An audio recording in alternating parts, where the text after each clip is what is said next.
Welcome to BlackUSA.news morning show. I'm your host, William Honolulu Jr. Join us as we explore the news and opinions that impact our community.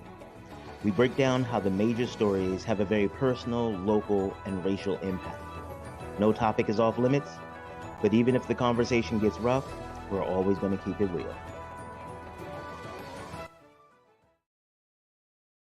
Greetings and salutations, all my people out there in internet land. I am William Honolulu Jr., and I have the privilege and honor of serving as the host of the Black USA News Morning Show.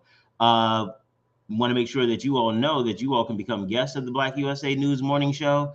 Just click this link. I'm going to leave it up here for a little while so that you all can go through and become a guest on the show. Actually, not just on the Black USA News Morning Show, but on all of our family of shows. We have shows, 7-day-a-week programming, really wonderful community-based stuff. We have political engagement.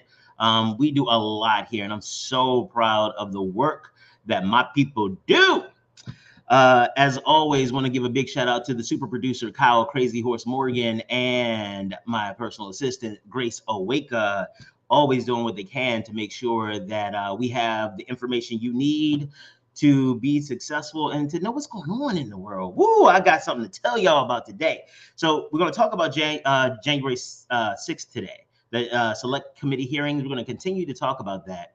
And I didn't want to just name this update on January 6th again, because one of the things that I realized as I was listening to the testimony from yesterday's hearing was that there is and also looking back on some of the people who have testified earlier in the week and the other things that they've said since they've testified, I realized that this isn't just an issue of political expediency or corrupt politicians. This is a political cult. The people who were down for the treason, the insurrection, the coup, they were down because they believed. They believed primarily because Trump believed no matter which he cannot believe that he lost. And that has become contagious because you have a lot of people who are more interested in winning than they are interested in what the rules. They talk about the rule of law, but the rule of law isn't all that important. And you know how I know? Because they continually violate it. They are not honest about what's going on. And so this is what you end up with. So we're going to talk a little bit about that today. Make sure I catch my show notes. Oh, let's go ahead and talk about some of the wonderful organizations that we get to work with. One of them is Breadcoin. Breadcoin is an amazing organization. And what they do is that they've created an alternative payment system for people who may be having issues with hunger, or that may be having issues with all of the things like, nutrition and things like that. And so what they've done is that they take donations that they receive and they turn it into they put values toward these coins. And so these coins, hold on, let me make sure you all can hear me. Okay, there we go. You can. Whoa. I was checking the monitor to make sure you all can hear me. So they take these coins and put value to these coins, and they distribute it through existing programs, existing individuals who work with people who live in starvation zones, or they work with people who already deal with or address issues of homelessness. And they're able to give these coins to them and they make sure that they get in the hands of people who actually need them. Then individuals can take these coins and they can go to the participating restaurants, and guess what happens when they go to the participating restaurants? They hand the coins in, their value is $2.50 a piece right now, and they hand the coins in and they get that value in food. No one has to know why they got the coins. They can maintain their dignity. They get to be real people and just have their needs addressed, as opposed to being stigmatized or judged because of their circumstance. Also, the Black USA News has a number of things going on, especially when it comes to making sure that our community is actively engaged in politics and understands what's going on. And one of the ways that we're doing this is that we're re-airing interviews and shows that we've done that had interviews with elected officials and politicians who are running. And we don't just stick with those organizations or individuals who are running for big offices. We do Central Committee, we do Senate, House of Delegates, School Board. We do all of it because all of it is important. All of it is critical. Our participation and understanding about who is trying to be in positions to represent us are important. Getting to find out what they want to do, what they believe in, is important. And if nothing else, we see this in the January 6th hearings. Making sure that we have people in office who are going to follow the rules. That is important. And so one of the ways we're doing that is, again, making sure that you all can hear directly from the candidates or their representatives. And we're also including some of our political analysis in here as well. So you can hear from some of our hosts and some of our community members on what they think about the elected officials who have an opportunity to be there or who are running for office. Oh my gosh, I love it. Especially, this is one of the challenges about doing a show in the morning, because then you start thinking all the way through lunchtime, and I wish I could get. Actually, you know what? I may just go ahead and treat myself today and head up there. A brother like me, I got parking issues, but I think it is absolutely worth it. You know what? I'll see if they deliver as well. So I got some homework to do on my own, but I know whatever I get from there is going to be amazing. The food there is terrific, and I am so honored and proud of our partnership with Darker Than Blue Grill. Absolutely. Okay. All right. I got to make sure I catch up on all my show notes, make sure I say everything I'm supposed to say, because oh my God, we got some stuff to get into today. When I told you all before, this January 6th hearing has been an amazing story. The actual coup plot is like if you had a ninth grader, good in English or whatever, and he tried to write a episode for Scandal. It may have some good starts and it may have some really high aspirations as to what could happen, but their lack of experience will make it pretty plain. Like, a lot of it won't make sense. There'll be a lot of plot holes. And so that's Trump's actual plot. But the January 6th committee, they are more like Shonda Rhimes writing about the ninth graders plot. They do an amazing job of storytelling and really making sure that they anchor into kind of the reality of what's happening. And so one of the big stories, or in the previous hearings, was about not Thursday's hearing, on Tuesday's hearing, Monday's hearing. I'm sorry. Ooh, this week is going by fast, ain't it? Anyway, back in the hearing, that we talked about how Trump put pressure directly on elected officials. And that was, and we talked about that story a little bit, but I want to play a couple of clips from particularly one person, Rusty Bowers, the Speaker of the House in Arizona. I want to play what a part of his statement. So let me set it up first. So the Trump campaign kept calling him and kept pressuring him to call in a special session, because part of their plot was to make it to create enough confusion that would enrage the followers so that they would attack. That was the plot, or at least have enough violence threatened or enough pressure threatened so that that people would just kind of back down.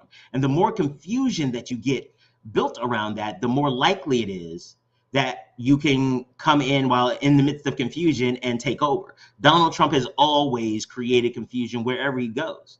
And we could do a whole series of episodes. And actually, people have done whole series of shows and documentaries on Trump and his family. But this one guy, Rusty Bowers, he's the Speaker of the House in Arizona. And as they were getting to pressure him, he was like, "No, I can't. If you give me evidence, I want to work with you, Mr. President. I want to help. I believe in what you're doing, but I need evidence. I can't do this." And this is what he said. One of the reasons he said he couldn't do it. Here you go. What we just heard in that video was an aide to the White House Chief of Staff telling this committee that the White House counsel's office felt that this fake electors plan was not legally sound. Nevertheless, the Trump campaign went forward with the scheme anyway. Speaker Bowers, were you aware that fake electors had met in Phoenix on December 14th and purported to cast electoral votes for President Trump?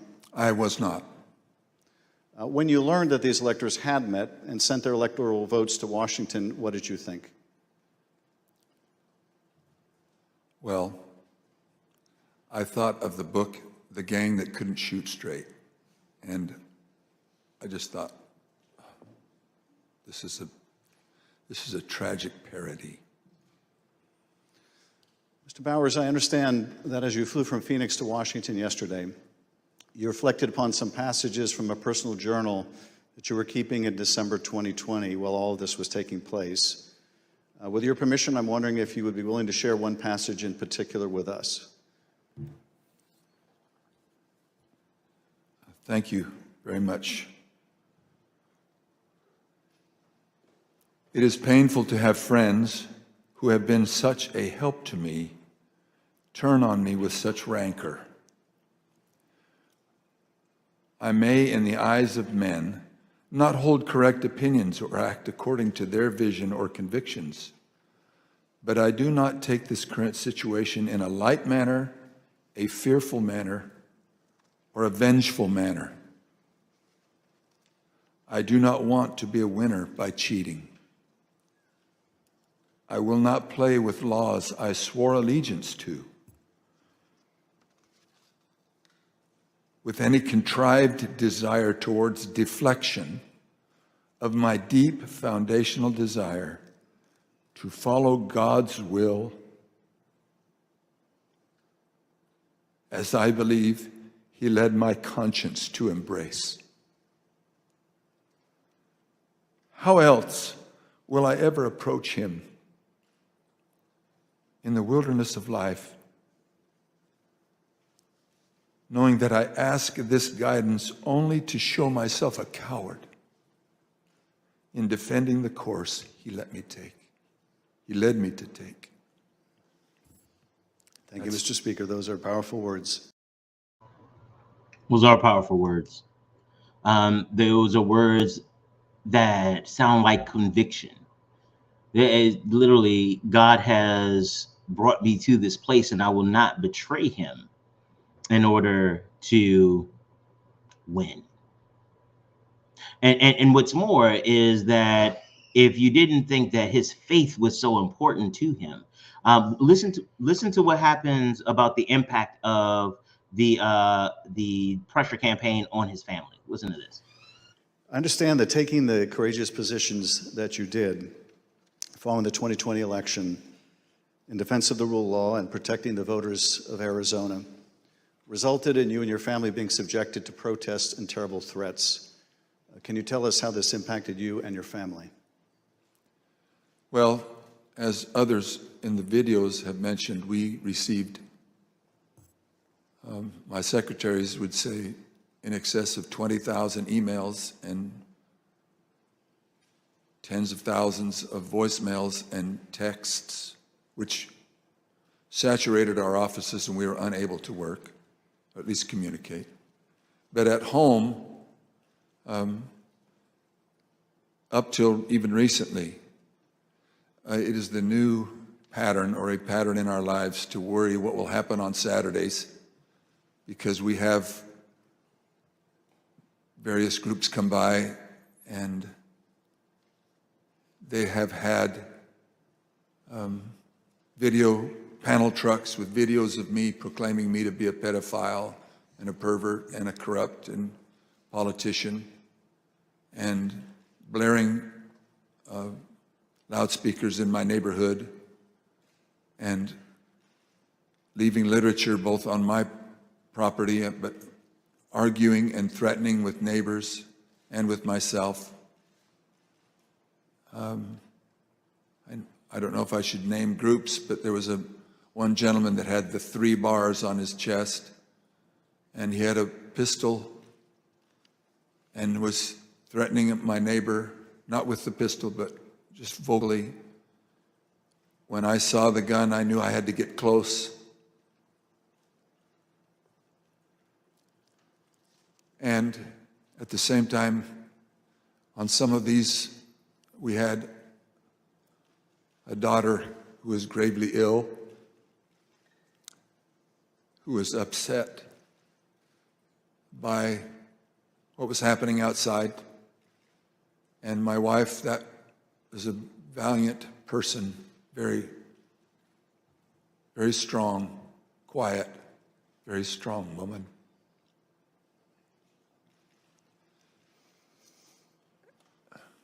So it was disturbing. It was disturbing. Mr. Speaker, I want to thank you for your service to the state of Arizona and to the country. Mr. Chairman, at this point, So Trump took him to a crisis of faith, a place where he had to anchor into his faith to stand strong. He talked about his friends and the people who have supported him along the way and how he feels betrayed, but he had to stay true to his oath. Then he talked about how his family was targeted because of the lies that Trump told. Talked about being called a pedophile, and as his daughter lay in their house dying, he had to be outside trying to defend his neighbors from people brandishing weapons. Again, not using them to threaten people directly, like, hey, I'm about to shoot you, but letting people know that they could. So there's a whole piece about gun policy and what that looks like. Sorry, I got caught up on the gun policy because the Supreme Court decision. We'll talk about that later on as well. But so he talked about all of this, the impact that all of this had, how it's changed how he had to stand into his courage. And that afternoon, when the Associated Press interviewed him and asked him, would you ever vote for Trump again? He said, well, if it was a choice between Trump or Biden, I'd vote for Trump.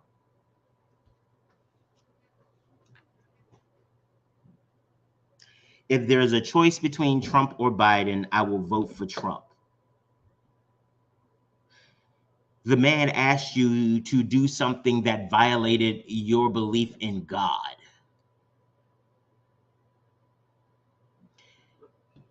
His behavior subjected your wife, who you clearly love, to this these overwhelming attacks.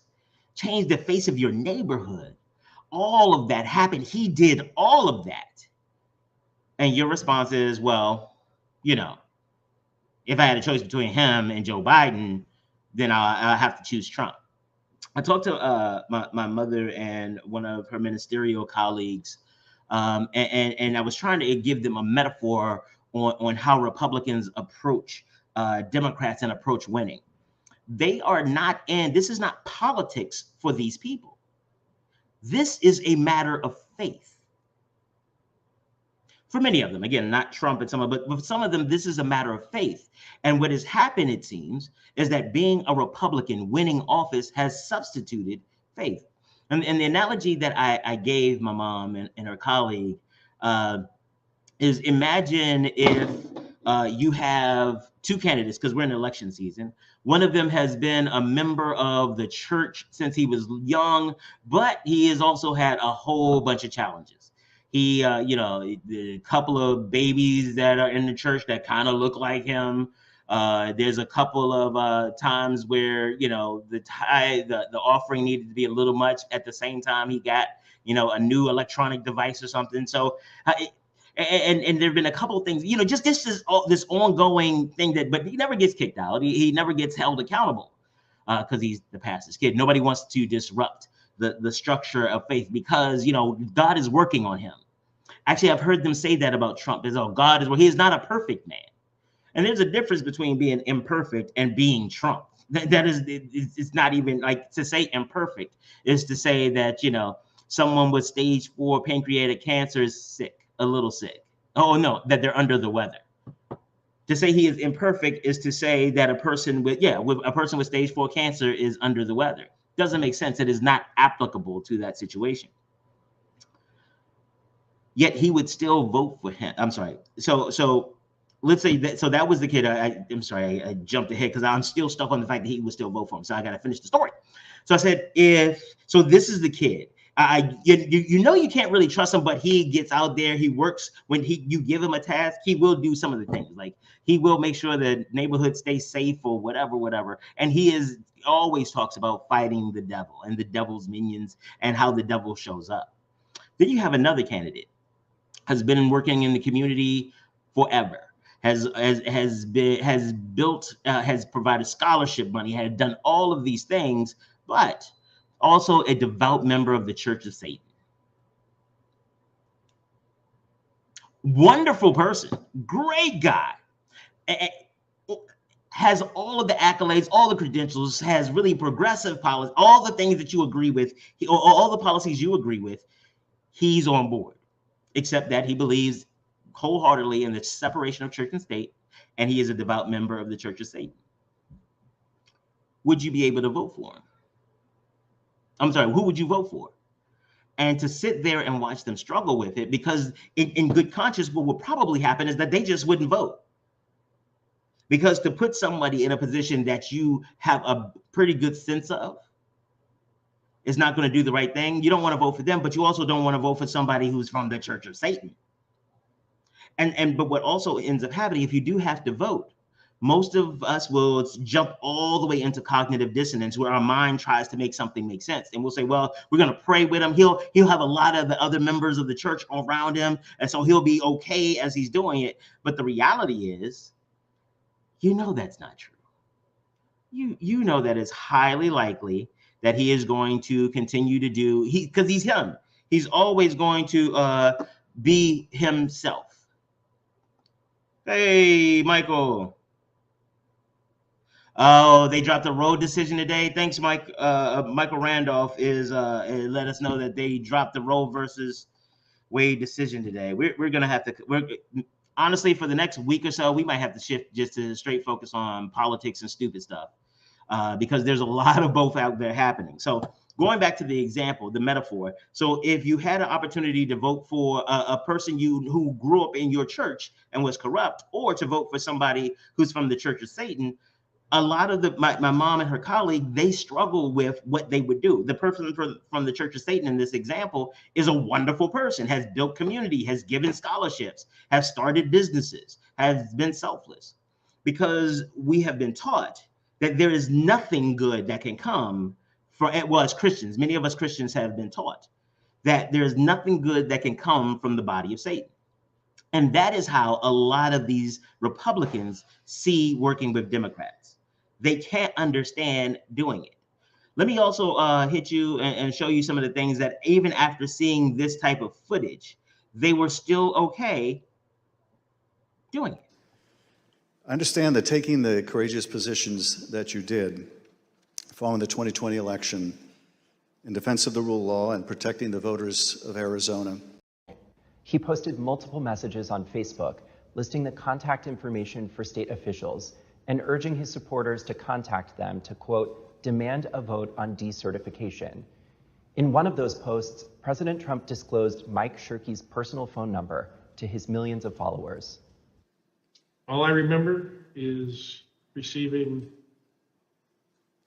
over just shy of 4,000 text messages over a short period of time, calling to take action. It was a loud noise, loud, consistent cadence of, we hear that the Trump folks are calling and asking for changes in the electors, and you guys can do this. Well, they were believing things that were untrue. These efforts also involved targeted outreach to state legislators. Hi, Representative. My name is Angela McCallum. I'm calling from Trump campaign headquarters in Washington, D.C. You do have the power to reclaim your authority and send a slate of electors that will support President Trump and Vice President Pence. From President Trump's lawyers and from Trump himself. And I've become friendly with legislators that I didn't know 4 weeks ago. Another legislator, Pennsylvania House Speaker Brian Cutler, received daily voicemails from Trump's lawyers in the last week of November. Mr. Speaker, this is Rudy Giuliani and Jenna Ellis. We're calling you together because we'd like to discuss, obviously, the election. Hello, Mr. Speaker. This is Jenna Ellis, and I'm here with Mayor Giuliani. Hey, Brian, it's Rudy. I really have something important to call to your attention that I think really changes things. Cutler felt that the outreach was inappropriate and asked his lawyers to tell Rudy Giuliani to stop calling, but Giuliani continued to reach out. I understand that you don't want to talk to me now, I just want to bring some facts to your attention and talk to you as a fellow Republican. On December 30th, Trump ally Steve Bannon announced a protest at Cutler's home. We're getting on the road and we're going down to Cutler. We're going to start going to offices, and if we have to, we're going to go to homes and we're going to let them know what we think about them. There were multiple protests. I actually don't remember the exact number. There was at least 3, I think, outside either my district office or my home. And you're correct, my son, my then 15-year-old son, was home by himself for the first one. All of my personal information was doxed online. It was my personal email, my personal cell phone, my home phone number. In fact, we had to disconnect our home phone for about 3 days because it would ring all hours of the night and would fill up with messages. Brian Cutler, we're outside. Clerks facing felony charges in Michigan. Poll watchers denied access in Pennsylvania. These ads were another element in the effort. The Trump campaign spent millions of dollars running ads online and on television. The evidence is overwhelming. Call your governor and legislators. Demand they inspect the machines and hear the evidence. Public pressure on state officials often grew dangerous in the lead up to January 6th. Let us in! Let us in! Let us in! Let us in! Special session! Special session! Special session! We'll light the whole shit on fire. What are we going to do? What can you and I do to a state legislator besides kill him? Although we should not do that. I'm not advising that, but I mean, what else can you do, right? The punishment for treason is death.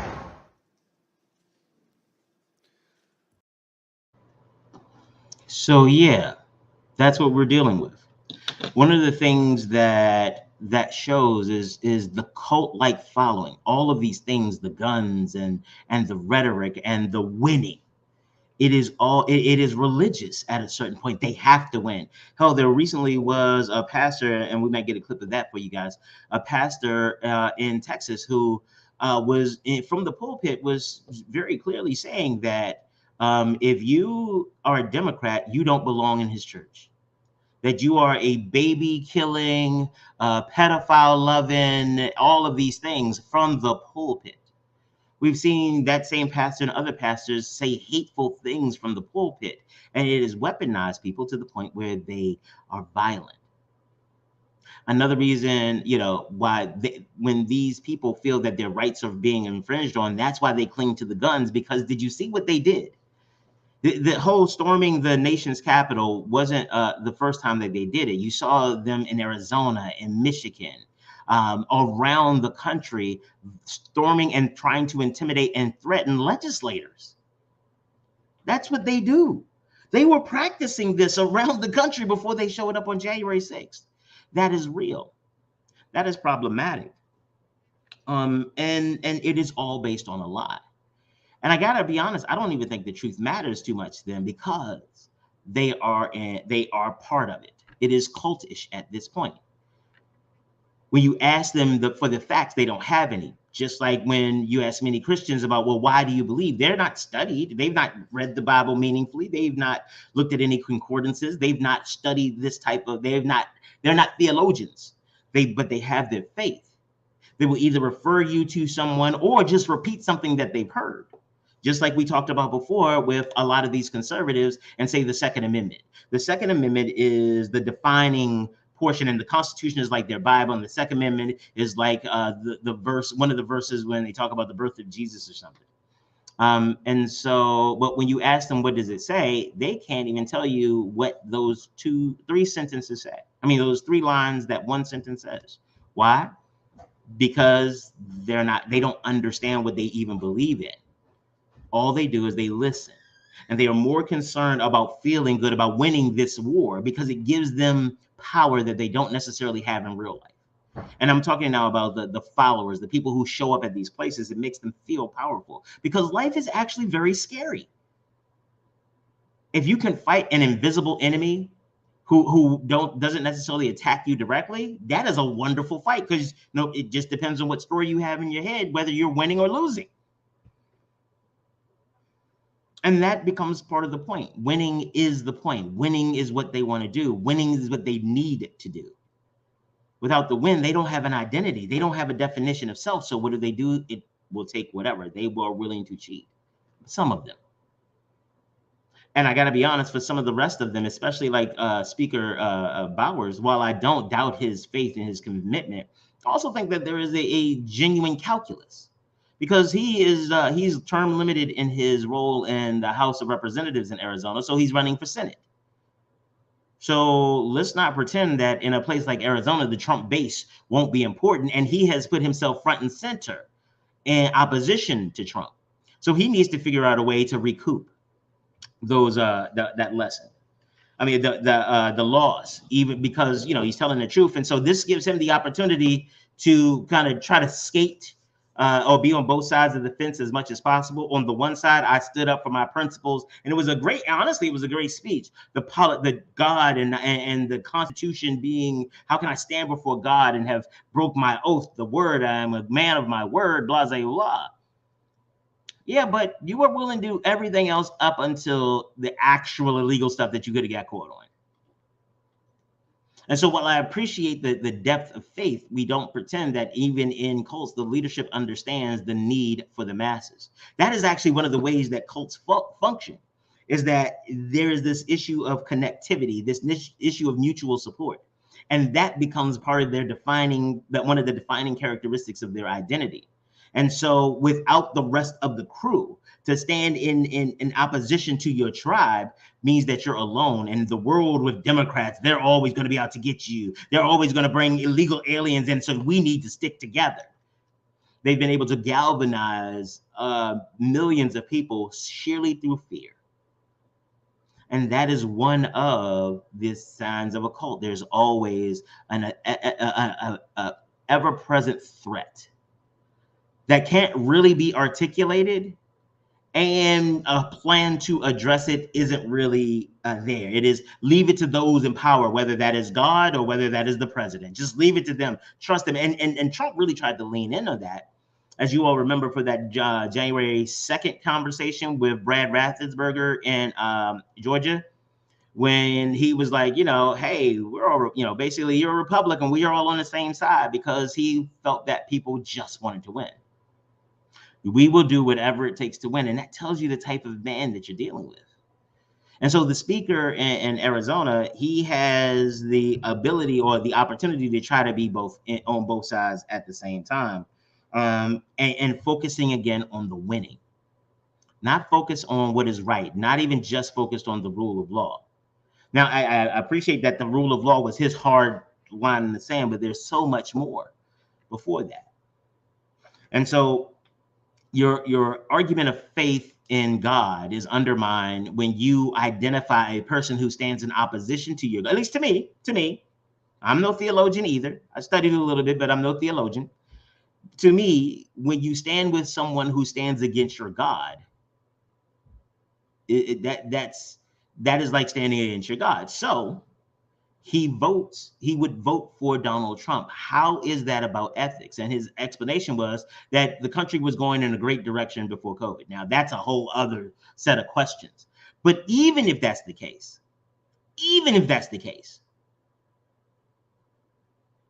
you see what he is. Why don't you find somebody else who does all the same things or have the same philosophies and work to promote them, as opposed to someone you have identified as corrupt, who wanted to push you into the land of illegality and invited you to be part of a criminal conspiracy, literally invited you to be a part of a criminal conspiracy, and you would vote for him again. I was so disgusted until, because you all know, well, I might not keep it 100, but I'll keep it 85, because 15% y'all don't need to know about, and 5% I'm trying to forgive myself. I had to think about my relationship and my feelings about DC's forever mayor, Marion Barry. So if you all don't know about Marion Barry was the mayor of Washington, D.C., I think in the late 70s and definitely in the 80s, because that's when I was coming through while I was growing up there. And we lived in D.C. I loved living in D.C. It was so beautiful, metropolitan, just the number of people and the foods and the experiences and the art and the culture, and just to live there was amazing. And so he was the mayor of that. Now, let me be honest. For a long time, I thought it was two mayors, Mayor Mary and Mayor Barry. I didn't realize Marion was his name because that's a girl's name. I was young. It was a lot to learn. But when I was about 12, I started getting into like, I want to make some of my own money. And I think that's when they introduced the DC Summer Jobs Program. And they talked about it, and kids were working at the pool and working in offices, and they had their own money. I was so excited, and it was all because of Marion Barry. He went around talking about it, and he was on the news. He came to schools and stuff, and like it was a really big deal. And it was going to get kids off of the streets and give them something to do and teach them responsibility. I was so excited, but you had to be 14. So then I started paying more attention. And one of the things that I heard, and when I say pay attention, start paying attention to the political conversations that happen around me. And one of the things I heard people say in my community was that they loved Marion Barry because he cared about people. He cared about them, and they had evidence of it. You know, people, his constituent service was off the chain. Like and it wasn't just for powerful people. These are regular people that I know, and everybody talks so amazingly about Marion Barry, and he became an icon to me. Hey, good morning, Rico. So he became an icon to me. And when just before I turned 14, we moved from DC to Maryland. I was so heartbroken, but by then I had heard so much about Marion Barry and how great he was, and what I saw on him was phenomenal. And then there was the Department of Justice and the FBI sting where they set him up. Well, that was the argument. They ended up claiming entrapment, and he was there to have sex with this woman that he was having an affair with, and she got him to smoke crack. FBI broke in and arrested him. It was embarrassing. They had the camera footage and all that. I was still a Marion Barry supporter. When, you know, and I found myself kind of explaining it away until my ex-wife called me on it. It's like, yo, every time he does something, you're like, well, there's a reason for it. And I was like, I've become an enabler. And I got to be honest, even still, in the last bunch of years, I was like, yo, if Marion Barry came back and wanted to run as a zombie, and I lived in this district, I would absolutely consider voting. But that is how deep. And there wasn't even a Marion Barry cult, just a whole bunch of people who liked him. And so that's what I'm suggesting is how deep it is that leadership matters. We get trained as children to respect people who are in higher levels of authority. Think about this. Most children, you know, not most of us try to teach our children that there is authority and you subject yourself to that you should always listen to the teacher. You should always listen to me as your parent. You should listen to the pastor. All of these people you should listen to because of their positions of authority. And a lot of that intergenerationally has become part of our psyche. We believe that people in authority know more than we do. That's why some people listen to celebrities because they're famous. They must know. If I was famous, and it's that kind of thinking, that focus on winning, that focus on fame, that seduction that really keeps this problem fueled. And so I appreciate having an opportunity to look at these people and have them be a mirror to me, because I had to call myself bullshit because I am a Marion Barry supporter, even in death. Like I focus on the great things he did, and I write the other parts off as part of his personal life. Like I find that I said the same things about Marion Barry that people said about Trump. Actually, there was one time, and again, not proud of this one. He was in his 70s. He was in a bathroom, and there was an allegation that he sexually assaulted or sexually approached. Hell, I'm even trying to downplay it now. That he sexually assaulted a staff person while he was in the bathroom. And when I heard the story, my immediate thing was like, oh, wow, yeah, old dude probably didn't know what he was doing, or blah, she realized. I just started making excuses because I was a fan. And that's what this is. And that's, again, why the January 6th committee hearings are important, because it gives you the truth. Had there been video of what happened in the bathroom, blah, blah, blah, then I would have seen it. Then, honestly, I may have come up with another excuse. But the big issue is that I would have to deal with the facts. And again, the January 6th committee is doing a great job of putting out the facts. Now that we got a little bit Telling me to make sure oh yeah, kind of going back, let me finish up on celebrity. I wanted to make sure I touch these next couple points.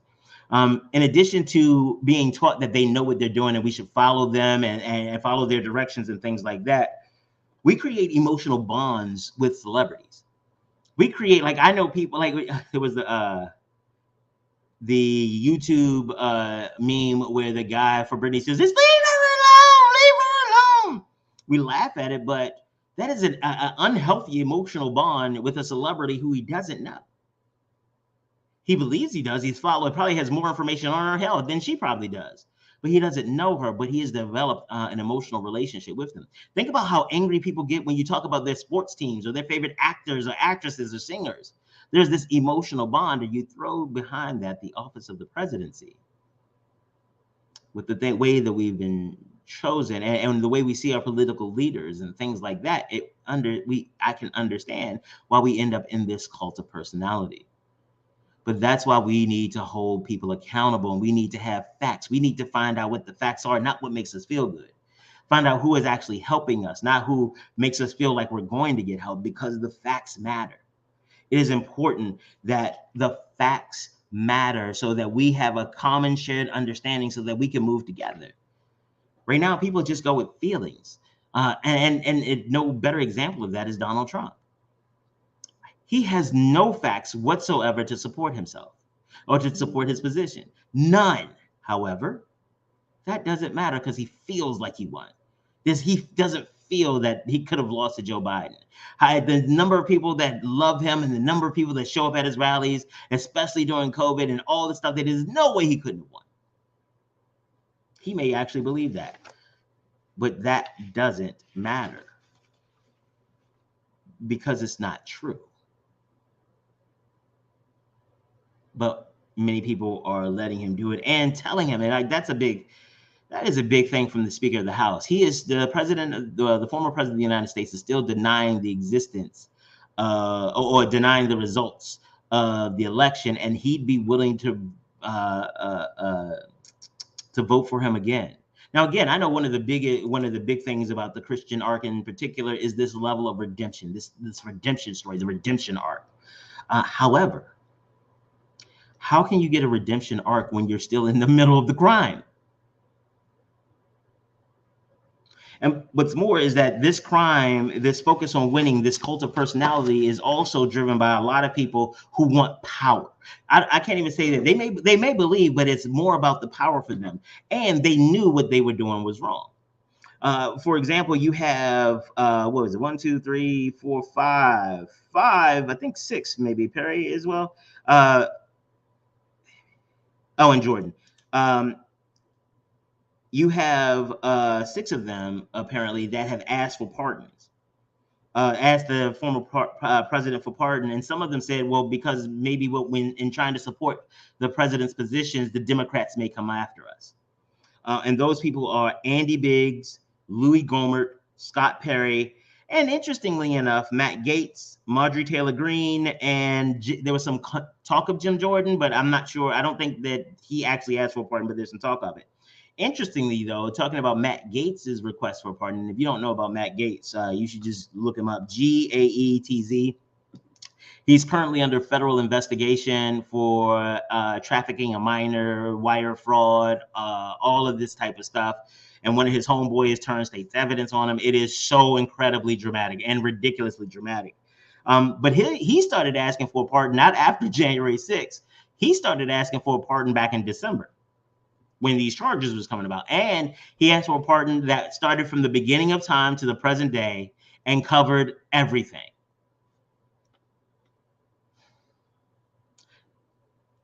There are times in life when you lose. There are times in life when you make decisions and they have horrible consequences. Our leaders should be able, I'm sorry, and the last one was Mo Brooks. Yeah, Mo Brooks. It was Mo Brooks, Andy Biggs, Louis Gohmert, Scott Perry, Matt Gaetz, and Marjorie Taylor Greene. But there was some talk that Jim Jordan may have, he talked about it, but I don't know if he actually asked one. So it was Mo Brooks. Yeah, I'm sorry. I wanted to make sure I got that clear because I'm not trying to put nobody out there who wasn't out there. All of this stuff happens, and kind of going back to the fact that the truth has to matter. It really does. We have to be okay with holding people accountable. If these are our elected officials, they should be held to a higher standard. We should not live in a space, we should not exist in a space where our elected leaders, we're comfortable saying, oh, you know, all politicians lie. Or at least they're like, that is not acceptable. They should be striving for the aspiration, for it to be, you know, the example, the aspiration to hold themselves. I mean, hell, they have our trust, our money, and they control the mechanisms of warfare and power. They've got to be responsible with it. But I gotta be honest, I wouldn't have these people responsible for a whole lot, especially stuff that is consequential. Why? Because even and Bowers is a great example of this. The Arizona Speaker of the House, even though Trump forced him in a crisis of faith, even though Trump tried to invite him into a conspiracy that would have ruined his job and would have destroyed democracy, he would still vote for him. That sounds cultish to me. And whether he's doing it as a political calculation or whether he's doing it because he really does believe that to be the right way to go, either way, it's cultish. Hell, even you have Mike Pence now, who gave an interview recently with Larry Kudlow, which whole other set. I mean, everybody that is in their sphere is a whole character by themselves. So Mike Pence was on it, and he said, have you ever, Larry Kudlow asked Mike Pence, have you ever known a president who has been so disconnected to the American people or told so many falsehoods? And Mike Pence said no. Donald Trump was up to 20,000 plus false statements in his term. In one speech, he did 55 or in the 50s of false statements. He did that. And Mike Pence said, no, I've never known anybody to do that. He actually came out last year and said all the stuff that Trump said about him having the power to change the election was wrong. Well, hell, there's a lie right there. And that's a democracy ending lie. But he said no. Why? Because people believe in him. They do not want to be alienated from the base that they need for their political futures. For whatever reason, they don't want to leave the tribe. Whether it's a devout conviction to the tribe, because it's not to justice anymore, it's not to Jesus anymore, it's to the tribe. Even in the conversation where Rusty Bowser said that he would vote for Trump, he didn't even put a caveat on it about his faith. I will pray on it and let the Lord lead me to blah, blah, blah. It was, oh, absolutely, I'm all in still. Oh, yeah, no, he's still doing the conspiracy, and they've laid out a really great set of evidence. Oh, and apparently some of my Republican colleagues were partners in the conspiracy, but yeah, I'm still on the Trump train. MAGA for life. I guess if you don't want to call it a cult, you can call it a gang. You either in or you out. And in this gang, when you're out, they will send people for you. The vice president of the United States came 40 feet into being murdered. Murdered. And this isn't from the liberal Democrats.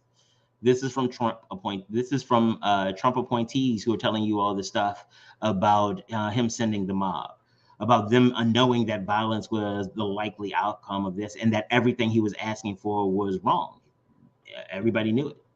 Everybody in his circle knew it except the ones who wanted it to happen. And whether they believe they were right or not, there's enough evidence to say that you absolutely weren't right. And you have no evidence that you were. You just feel it.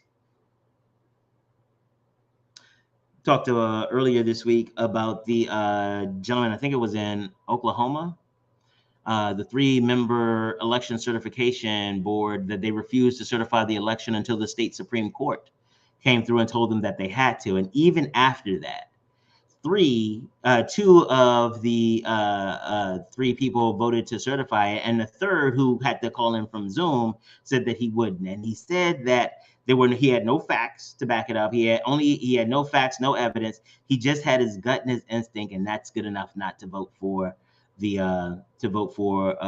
certifying the elections, because they were part of Dominion voting system. That's what the voting machines were about.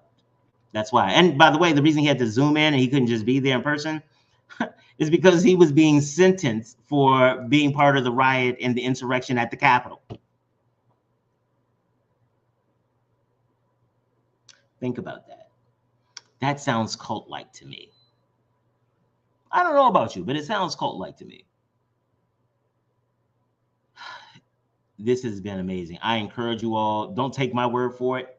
Don't take my word for it. Go watch the January 6th hearings. And if you have a comment or you have some feedback on it, please make sure that you come with your facts.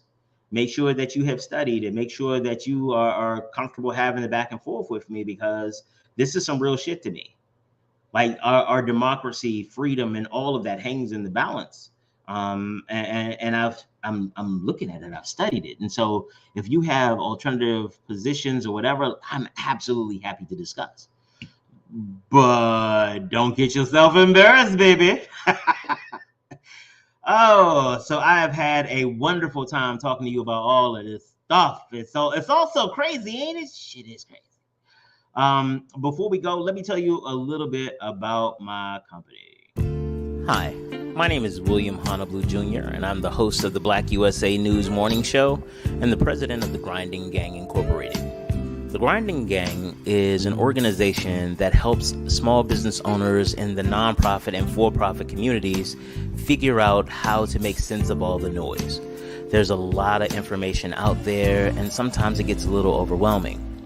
We help you develop business plans.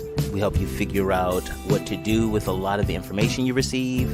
And we also help you figure out how to become more profitable. We also host a variety of workshops. You can check out our next workshop on grant writing right here. All right. So I wanted to make sure I couldn't let time go without letting y'all know who I was and what I do. Let's see. Yeah.